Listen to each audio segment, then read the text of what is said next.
രാമായണത്തിലെ ഒരു കഥാസന്ദർഭമാണ് ഇവിടെ പ്രതിപാദിക്കുന്നത്. ശ്രീരാമലക്ഷ്മണന്മാർ സീതാന്വേഷണത്തിനായി വനത്തിൽ കൂടി നടന്നു. ആ സമയത്ത് ഹനുമാനെ കാണുകയും അവർ പരസ്പരം സംസാരിക്കുകയും ചെയ്തു.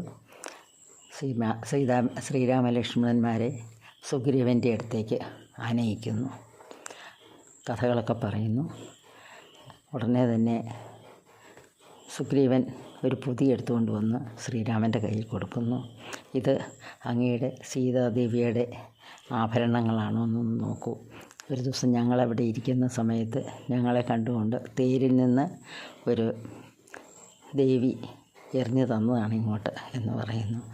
ഈ ആഭരണങ്ങൾ കണ്ടപ്പോഴേക്കും ശ്രീരാമചന്ദ്രൻ്റെ കണ്ണുകൾ നിറഞ്ഞ് കണ്ണീരുകൊണ്ട് അദ്ദേഹത്തിന് ആഭരണം നോക്കാൻ പറ്റുന്നില്ല.